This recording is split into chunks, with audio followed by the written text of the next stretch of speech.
Bonjour, bienvenue sur mon podcast créatif. Moi c'est Anna, mais vous pouvez me retrouver sur les réseaux sociaux sous le pseudo Nabis, notamment sur Instagram et Ravelry. Alors j'espère que tout le monde va bien. Ça fait 2 semaines que je n'ai pas enregistré. Mais c'est parti pour l'épisode numéro 9. Alors j'ai un projet fini, tout juste fini. J'ai 2 demi-projets finis, vous allez vite comprendre de quoi il s'agit. Et du coup, ça nous fait au total 4 en cours, un projet fini. À la fin, je parlerai également un petit peu du rouet que j'ai reçu. Il est juste là sur mon bureau. J'en parlerai un petit peu plus à la fin.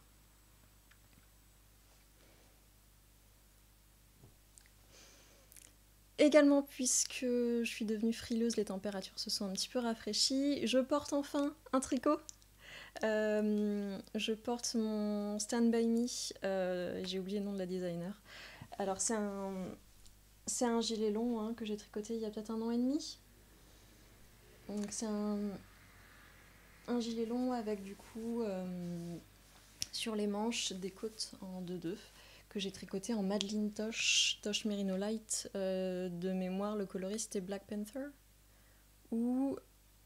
Oh, je sais plus. Je crois que c'était ça. Il faudra que je revoie dans mon... Mais je pense que je vais pas tarder à l'enlever parce qu'en fait je commence à avoir chaud. Donc mon premier projet fini, il s'agit de mon gilet Diane de la maison Rilili que j'ai tricoté en Tosh Merino Light également de Madeline Tosh dans le coloris baltique. Donc qui est un petit peu comme mon Stand By Me, un gilet ouvert, long. Qui est donc un gilet avec un point texturé sur le dos, une partie du devant, et ensuite on a les pans du gilet qui sont en jersey en droit. Et on a le retour du point texturé sur les manches. Je vais peut-être même essayer de le passer pour vous montrer. Alors je l'ai fini juste là à l'instant. J'avais fini la manche hier soir et j'avais pas le courage de faire le rabattage en I-cord au niveau de la manche. Donc je l'ai fait ce matin parce que je voulais être sûre de bien le faire. Je vais le passer parce que c'est pratiquement ma taille pour vous montrer un petit peu à quoi il ressemble une fois porté. Alors pour le moment, il n'est pas bloqué, les fils ne sont pas rentrés, j'ai encore tous mes anneaux marqueurs sur mes manches. Je sais qu'il va se détendre un petit peu parce que c'est ce qui s'était passé, je commence à la connaître maintenant cette laine, elle se détend énormément, c'est une laine mèche. Et je sais aussi que le point là va se détendre au blocage. Alors j'hésitais, je pense aussi que ça va mieux se mettre une fois que tout sera bien bloqué. Et voilà, ça fait un gilet avec des pans ouverts.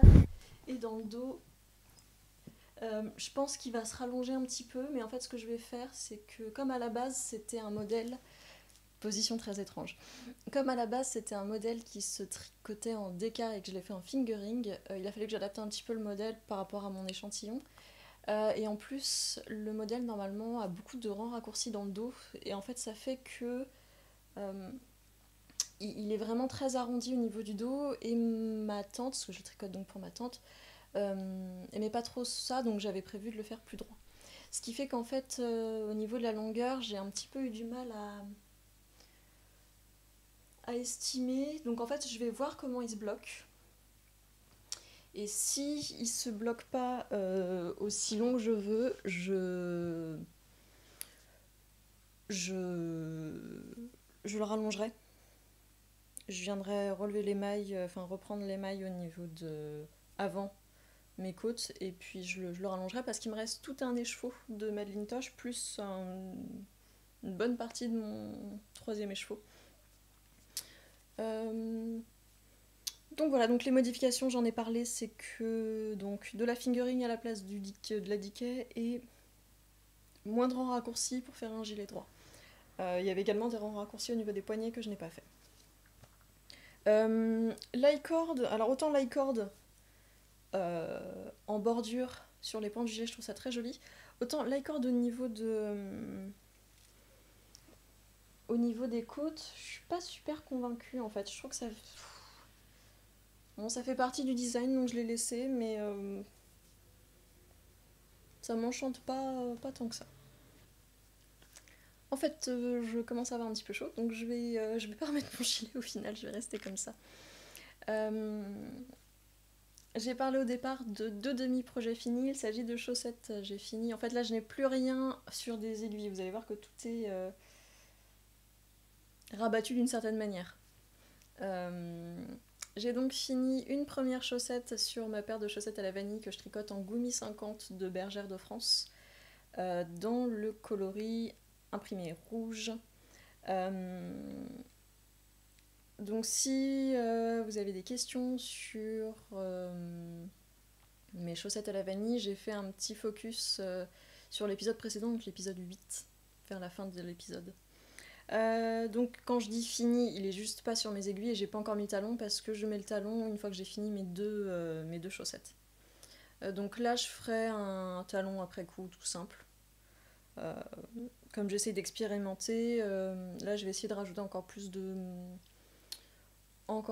rangs avant les diminutions pour voir si ça va mieux au pied. Puis je pense même que celles-ci, je sais pas encore si je vais les offrir. Enfin c'était vraiment histoire de tricoter des chaussettes. Et mon deuxième demi-objet fini, c'est donc une autre paire de chaussettes. Il y a un autre fil qui est venu. Également chaussettes à la vanille, dans la Twisty Socks de Nomadic Yarns, dans le coloris de Burrow. Et là, cette fois-ci, je vais faire un Smooth Operator Socks, donc un talon après coup un petit peu modifié, de Susan B. Anderson. C'est la première fois que je le fais, donc on verra ce que ça donne. Voilà, donc la dernière fois sur cette chaussette, j'en étais là. J'ai pas avancé de fou hein, sur mes chaussettes, j'ai plus avancé sur mes. Vous voyez, j'ai à peu près fait la même chose sur les deux chaussettes. Je me suis vraiment concentrée sur mes pulls. Parce que du coup, j'avais quand même 3 pulls en cours, donc il fallait que j'avance. Et j'ai avancé. Puisque le Tecumseh j'ai des cheveux partout, je perds mes cheveux en ce moment, c'est une horreur. De Boylan Networks, Kathleen Hunter. J'ai fini le corps. Alors encore des cheveux, c'est super. Je vais le passer aussi pour vous montrer. Alors là encore, c'est un pull qui se tricote normalement en fingering au lieu de. Enfin, qui se tricote en decay et moi j'ai tricoté en fingering. Je l'ai tricoté dans la base Amelia de Ovelia Negra. Alors, coloris 9 pour le gris, 3 pour le rouge et 34 pour le jaune. Et en fait, au vu de mon échantillon, je me suis un peu plantée dans ce que j'avais imaginé, parce que normalement c'est un pull qui est très, très ample. Je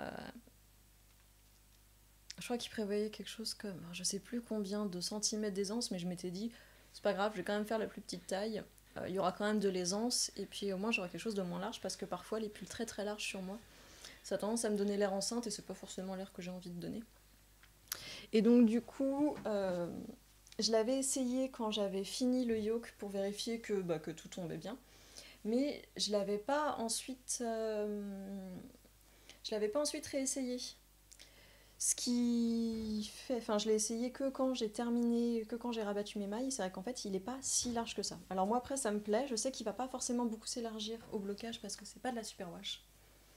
Mais de toute façon, maintenant, il est fait. Je sais que je le porterai quand même, et je pense qu'avec les manches, ça va aussi rajouter un esprit plus loose. Donc moi, au final, ça me plaît. Au départ, j'étais un peu c'est pas ce que je pensais. Puis au final, il me plaît. Et moi qui pensais que j'allais avoir un problème de fil, en fait j'étais persuadée, la dernière fois j'en parlais, en fait je pensais manquer de fil, mais parce que j'étais persuadée qu'il y avait 4 répétitions du jacquard, alors qu'en fait il n'y en a que 3. Donc je pense que je vais avoir largement assez de fil, voire même trop. Voilà donc pour le Tecumseh. Je continue ensuite avec un autre pull dont j'ai fini le corps, c'est le Zweig, également de Boylan Networks, Kathleen Hunter. Qui là cette fois-ci se tricotait bien en fingering et que j'ai bien tricoté en fingering. Mon échantillon tombait pas exactement, donc j'ai fait une taille différente.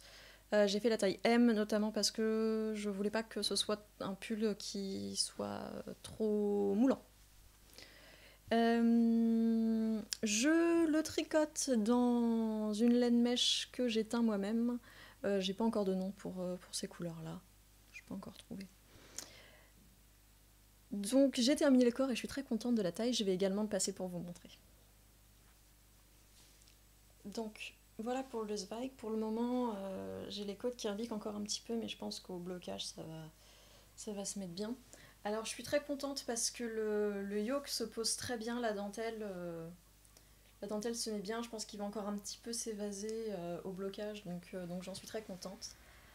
Je le trouve vraiment très très joli. Là je suis pressée de... Je pense que c'est celui-ci que je vais entamer maintenant. Je vais y mettre des manches tout de suite parce que je pense qu'il est quand même plus fin que mon Tecumseh qui est en non super wash, donc il va être quand même un petit peu plus chaud et qui est un peu plus rustique. Je pense que celui-ci je vais pouvoir commencer à le mettre assez rapidement.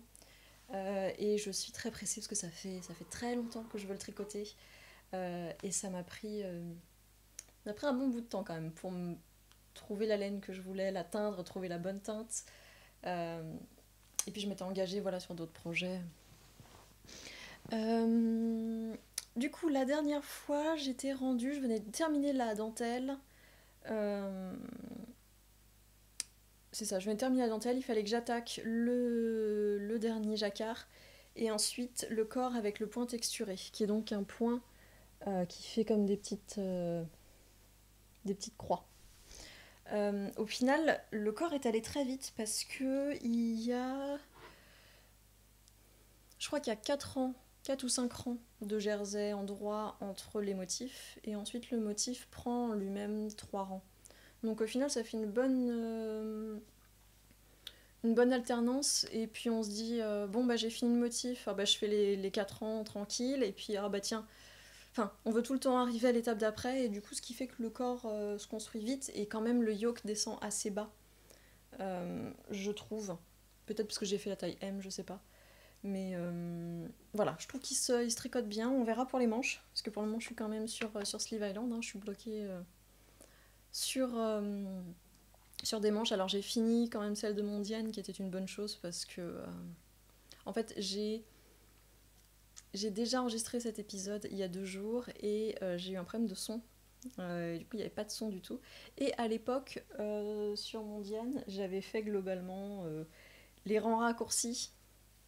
En fait, j'étais arrivée au tout début de la manche en rond, il y a 2 jours. Et donc en 2 jours, je me suis dit, allez, tu te mets sur la manche et tu la finis. Donc je pense que je vais essayer de faire ça aussi pour mes autres pulls, et comme ça, je passe à autre chose pour le début du mois de septembre. Ça peut être pas mal. Que dire de plus? Sinon, c'est un patron que je recommande vraiment à fond parce qu'on s'ennuie pas. Je le trouve vraiment magnifique. Et je le vois tricoté par d'autres gens, et à chaque fois, je le trouve très beau. Je sais que je me répète, mais c'est vraiment un patron que j'aime beaucoup. Et ben donc c'est fini pour le tricot. En fait, j'ai l'impression d'être passée dessus très rapidement, mais au final, voilà, j'arrive sur la fin des projets, donc j'ai quand même... je pense que voilà, quand j'arrive sur la fin d'un projet, je me suis heurtée déjà au problème, j'en ai déjà parlé, et du coup là c'est un petit peu... ça coule tout seul, on va dire. Du coup, on va parler filage. Avant de commencer, je vais préfacer tout ça en disant que je n'y connais absolument rien. Donc j'ai probablement utilisé des termes qui sont pas bons, parce que tous les tutos que je regarde sont en anglais, et qu'en vrai, je me lance un peu là-dedans au feeling. Donc je suis certainement pas une experte, et c'est simplement mon avis de novice, débutante, pire que débutante, qui vient de recevoir un rouet il y a 4 jours. Alors pour commencer, il faut savoir que je me suis mise au filage il y a, je dirais 3 ans, sur un fuseau que j'avais acheté aux États-Unis, qui est de la marque Stact. Je parle pas... Enfin voilà, cette marque-là. Qui, somme toute, m'a bien servi, hein, m'a bien dépanné. Après, j'ai pas filé énormément de choses dessus, parce qu'au final, je trouvais que c'était quand même assez dur au niveau des mains. C'est assez laborieux. Après, j'ai trouvé ça... Enfin, c'est peut-être plus facile de commencer par ça et ensuite de passer sur un rouet, quoique je sais pas. Mais en tout cas, l'investissement était moindre, parce que moi, j'ai dû payer peut-être une dizaine de dollars à l'époque pour ça, et puis un petit truc de fibre. J'ai rien tricoté avec ce que j'ai filé parce que c'était trop... c'était pas assez bien fini en fait. Mais au moins ça m'a permis voilà, de passer par toutes les étapes, de tricoter mes singles, puis de retordre, de, de gérer la torsion, etc. Donc j'ai trouvé ça bien, mais clairement, rapidement après avoir commencé, je me suis dit, c'est quelque chose qui est sympa à faire, mais pas quand on prévoit de filer des quantités de laine de façon, de façon régulière. En fait, j'avais du mal à obtenir quelque chose de régulier avec ça. Surtout que je pense que moi j'ai tendance à vouloir filer assez fin et que peut-être qu'elle était trop lourde, qu'il était trop lourd mon fuseau. Je ne sais pas. Mais donc j'avais fait pas mal de recherches et je m'étais dit que j'aimerais bien un rouet électrique parce que même si les roues à pédales sont très très jolies, d'une c'est un outil qui est extrêmement cher et qui prend de la place. Et moi j'ai pas forcément énormément de place en ce moment. Et surtout, je voulais pas me lancer dans voilà, quelque chose qui allait me coûter quasiment 1000 € sans savoir vraiment si ça allait me plaire. Je sais qu'il fallait mieux les essayer avant et moi j'ai pas forcément la possibilité de les essayer.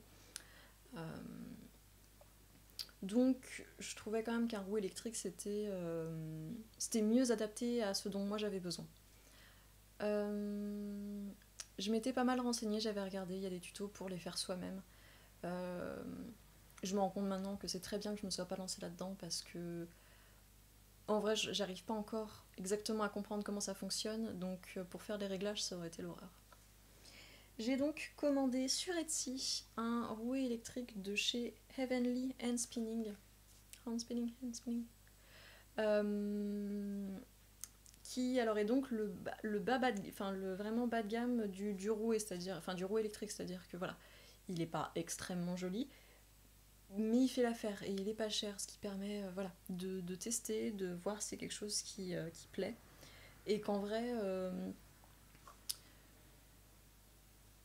moi ça me dérange pas forcément de pas avoir un très très beau produit. Voilà, il est en bois brut, il y a on voit un petit peu tout, on voit le moteur là. C'est pas quelque chose qui me dérange personnellement. Euh, j'ai donc commandé sur Etsy et je l'ai eu très rapidement parce que je l'ai commandé au début du mois et là je l'ai reçu la semaine dernière. Donc en 2-3 semaines en fait je l'ai reçu parce qu'il les fabrique sur demande. Donc je suis très contente du site, surtout qu'en plus pendant le transport une des bobines en fait s'est cassée parce que les bobines sont l'intérieur en plastique. Alors pourtant c'est un plastique qui est assez épais, mais j'imagine qu'il y a eu un choc et une des bobines s'est cassée. J'ai prévenu la boutique qui directement m'a dit je vous en envoie une autre et dans les 5 minutes j'avais le numéro de suivi de mon colis en fait. Donc vraiment une réactivité plutôt, plutôt nickel. Par contre, et bon ça c'était évident, je l'avais calculé dans mon budget pour mon ouais, mais j'ai quand même payé des frais de port qui étaient assez chers. Enfin pas des frais de port, pardon, des frais de douane. Qui était assez cher, mais voilà, ça fait partie du jeu. On commande un produit d'un certain prix à l'étranger, euh, on paye des frais de douane. Alors ça, du coup, j'ai des cheveux partout, c'est une horreur, je suis désolée. Voilà, ça c'était pour l'aspect technique du rouet. Alors j'ai pas pris... Attendez, je vais prendre l'alimentation pour vous montrer aussi comment ça fonctionne. J'ai quand même eu un petit coup de panique quand je l'ai reçu parce qu'en fait quand je l'ai reçu j'ai complètement oublié qu'il s'agissait d'une prise US et j'avais pas d'adaptateur. Et donc je me suis rendue dans une boutique de bricolage pour demander un adaptateur et le mec me dit faites attention parce que c'est pas le même voltage il me semble, je connais rien à l'électricité encore une fois, je ne connais rien sur rien. Mais c'est pas le même voltage donc faites pas non plus n'importe quoi, il faudrait pas griller votre machine. Et donc je me suis dit, mon Dieu, il va falloir que j'achète tout. Enfin, dans quoi je me suis lancée? Ça se trouve, j'ai acheté une machine à 300 balles qui au final fonctionnera jamais chez moi. Donc j'ai eu un petit coup de panique. Et puis au final, j'ai appris juste à lire l'adaptateur qui dit que le voltage est adapté universellement. Donc en fait, il a juste fallu que j'achète un petit truc comme ça. Et donc, le contrôleur de la machine est ici. Donc vous avez en fait un bitonio qui là est en position neutre, que vous pouvez activer soit pour faire tourner le moteur dans un sens, position neutre, et dans l'autre sens. Donc c'est-à-dire qu'il y a un sens pour filer la laine et un sens pour la retordre. C'est pratique et pas pratique à la fois, parce qu'en fait, le problème, c'est que comme la position neutre est au milieu, quand on veut s'arrêter, il faut revenir juste au milieu et pas pousser trop fort, parce que sinon, on lance dans l'autre sens. Et ça fait des dégâts sur la... Enfin, ça fait des dégâts sur le fil qu'on est en train de filer, en tout cas. Et puis là, on a du coup le bitonio pour la vitesse. Il y avait possibilité d'acheter un adaptateur, enfin pas un adaptateur, mais une prise pied, un petit peu comme sur les machines, juste pour lancer, enfin pour remplacer le bouton on and off en fait. Je regrette un petit peu de ne pas l'avoir pris maintenant. Au départ, je me disais, oh, je vais bien me débrouiller avec le truc à la main, sauf que le problème c'est quand on fait, on a besoin de ses deux mains. Si on s'arrête, enfin moi personnellement en ce moment, si je m'arrête, c'est que j'ai un problème, et du coup ça veut dire qu'il faut que je lâche ma fibre pour éteindre le truc, et pour le moment c'est pas extrêmement pratique. Je pense que c'est une histoire d'habitude aussi, mais je me dis qu'au pied, je me dis que ça aurait été pas mal d'avoir une prise pied au final. À voir si dans le futur je leur commande une pédale ou non. Mais du coup c'est là où vraiment se trouve la différence pour moi pour le moment, là encore. Hein. Je me base sur 4 jours d'utilisation. C'est vraiment un avis encore très frais, mais c'est là où je vois vraiment la très grosse différence entre un rouet à pédale et un rouet électrique, dans le sens où sur le rouet à pédale, je pense qu'on arrive un peu plus à gérer son rythme et à pas se sentir emporté par un moteur. Mais en même temps, ça me permet aussi là, moi, de savoir que je file toujours à la même vitesse et du coup d'adapter moi ce que je fais à la vitesse. Voilà, je pense que c'est vraiment deux pratiques qui au final sont différentes, mais voilà, je suis pas mécontente de mon choix en soi. Hein. Je continue à penser que pour moi, un rouet à pédale, c'était pour le moment trop compliqué pour ma situation. Pour ce qu'il en est du passage du fuseau au rouet, ça a été un peu difficile parce que c'est clairement très différent. Je pense que là, c'est un petit peu plus venu sur les derniers rollacs que j'ai filés, mais c'est clairement quelque chose de très très différent, mais très très agréable. En plus, le moteur fait très peu de bruit, c'est vrai que là, je ne l'ai pas branché pour vous montrer, mais il est vraiment très silencieux, donc on peut vraiment écouter quelque chose à côté, un podcast, de la musique, une série, un film, pourquoi pas. Il est vraiment très silencieux, j'avais peur que ce soit quelque chose d'un peu bruyant, et au final, c'est pas gênant du tout. Et alors, j'ai pas dit de quel modèle il s'agissait, pardon. Il s'agit du Vespera e-spinner de Heavenly Hand Spinning.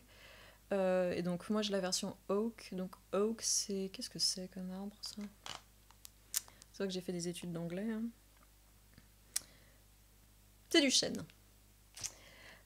Qui n'a pas été verni ni rien. Alors, il propose de le vernir si on souhaite. Moi, je m'en fiche un peu. Pour ce qu'il en est de ce que j'ai filé, alors il me restait au final pas énormément de fibres, je me rends compte maintenant. J'avais un petit reste de Noubé de Malabrigo qui est très très vite parti parce qu'en fait c'était le moment où je gérais encore un petit peu la tension, la vitesse du moteur, donc en fait tout ça est parti assez rapidement et j'en ai rien fait. Hein. Il est quelque part sur mon bureau, mais en fait je l'ai même pas. Je l'ai rapidement enroulé pour libérer une bobine, parce que du coup j'ai que 2 bobines pour le moment. Mais j'en ai pas fait. J'en ai pas fait grand chose. Là où ça a été intéressant, c'est qu'en fait, il y a 2 ans, j'avais commandé des Rollags sur l'e-shop de Spindles and Stitches, qui est une boutique sur Etsy. Donc une nana, j'ai encore oublié de regarder son nom. Très gentille, qui prépare des fibres hein, globalement. Donc moi j'avais acheté des Rollags qui s'appelaient Winter in the Woods et j'avais acheté 2 sachets de 50 grammes. Les premiers 50 grammes, je les avais filés au fuseau Je les ai là d'ailleurs.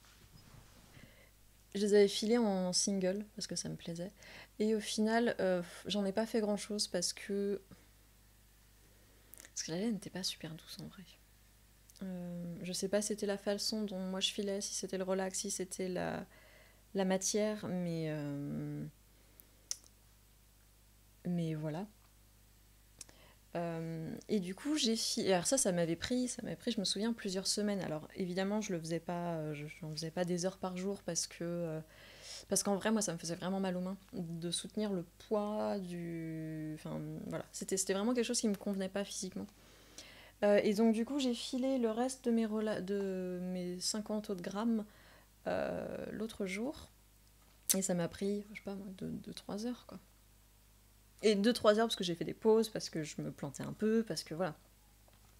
Donc on voit que c'est déjà beaucoup plus fin. On voit un petit peu toutes les couleurs. Hein. Donc s'il y avait un mélange, c'était de la laine mélangée et de la soie. En tout cas, c'est ce qui avait marqué sur le... Et puis, ce que j'ai découvert aussi, alors qui va paraître complètement évident, mais qui pour moi l'était pas du tout, c'est que dans les relax, en fait, il y a souvent différents types de fibres qui sont mélangées. Donc on peut avoir un début en laine, et puis, enfin, d'une certaine race de mouton, et puis on aura un autre bout avec une autre race. Donc avec des longueurs de fibres différentes. Et je m'étais pas rendu compte qu'en fait ça changeait complètement la façon dont il fallait filer la laine en fait. Donc voilà, pour le moment je sais pas trop ce que je vais en faire. J'aimerais bien, si c'est possible et s'il m'en reste, en fait il me reste une dernière pelote de mon gris d'Ovelia Negra.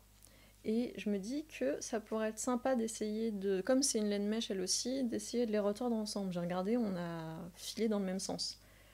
Donc je me dis que c'est un gris neutre. Comme il y a pas mal de couleurs sur celui-ci au final, et qu'il y a 50 grammes dans les deux, que je suis globalement sur une épaisseur de fingering, quoique un peu plus. Je sais pas, je verrai quand j'aurai fini mon Tecumseh, je pense.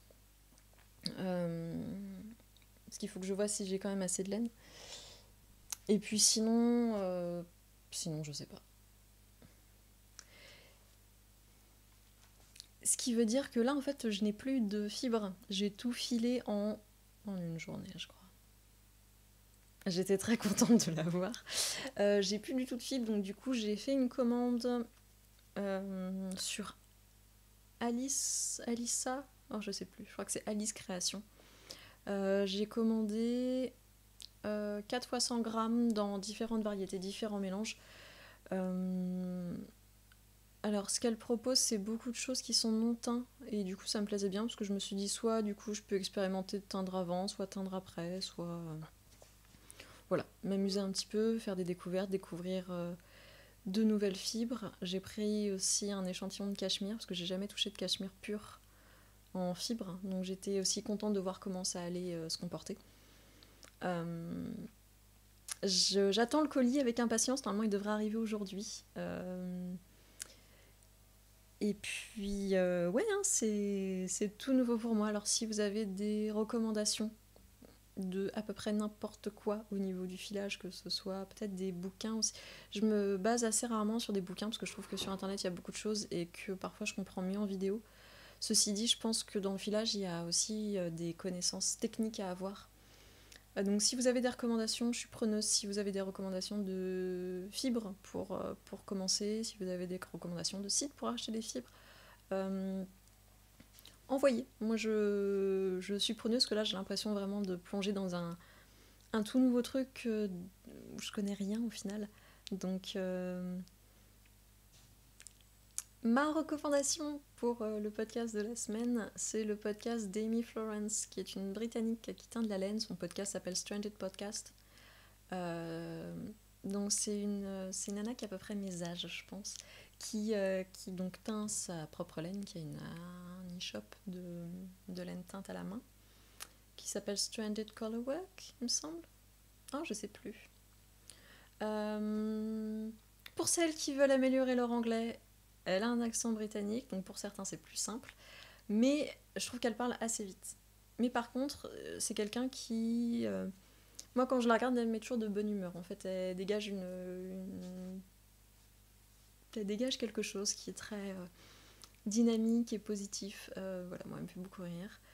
Elle travaille beaucoup de couleurs.